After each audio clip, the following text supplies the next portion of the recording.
J'ai fait une formation d'ingénieur, INSA, en chimie, assez généraliste. Et suite à ça, en fait, je suis partie un peu à l'aventure au Canada, où finalement je suis restée quand même 6 ans et j'ai eu plusieurs expériences professionnelles, notamment dans la gestion de la qualité.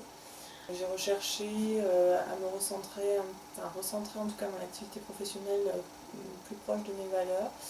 Donc j'ai pris des cours en environnement, en master.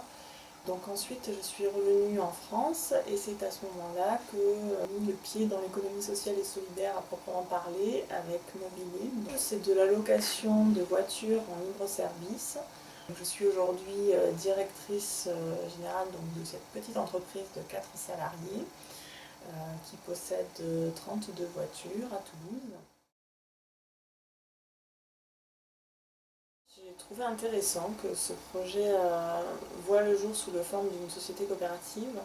Intéressant que ce soit dans le cadre de l'économie sociale et solidaire, une économie plus humaine en fait, c'est plus l'économie au service de l'homme que l'inverse. Il fallait vraiment que mon emploi arrive à concilier des valeurs fortes qui me sont propres. Moi, je pense que la première difficulté à surmonter, finalement, c'est la peur qu'on peut avoir et peut-être le manque de confiance avant de se lancer.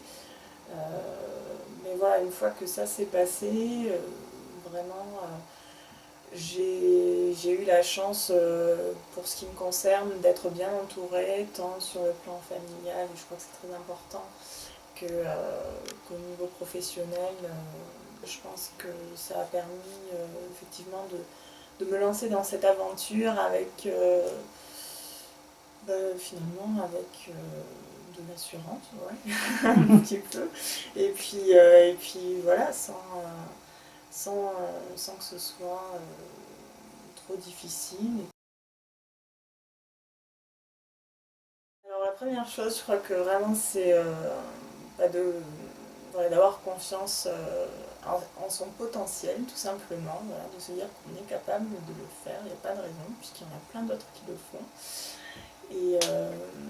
Et puis, autre élément essentiel, je crois que c'est de bien s'entourer, euh, d'être encore une fois à l'écoute voilà, des professionnels qui peuvent nous accompagner dans la création d'entreprises, qui peuvent avoir un regard critique sur le montage financier ou la pertinence au niveau du marché. C'est aussi très important.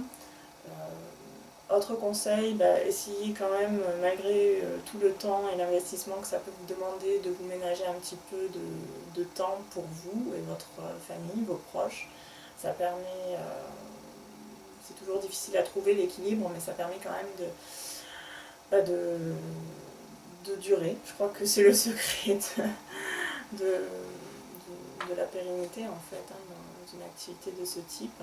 Je pense que c'est très important aussi de se donner le droit à l'erreur et voilà, d'accepter que l'échec fasse partie du parcours, une partie intégrante. Donc déjà en partant dans cet état d'esprit, les choses sont plus faciles. Et puis après, en tant que femme, je crois que c'est important aussi de savoir utiliser nos atouts, donc peut-être le charme, peut-être une plus grande écoute, pour en faire des forces tout simplement, parce qu'on peut parfois nous dire que c'est pas toujours les meilleurs. Le fait d'être une femme peut être un obstacle, mais je crois qu'il faut savoir justement l'utiliser comme plutôt une force. Et si au premier abord, on a des préjugés plutôt défavorables à notre égard, prendre son mal en patience et puis ça se retournera de toute façon en notre faveur quand on aura démontré par l'exemple que c'est pas le cas.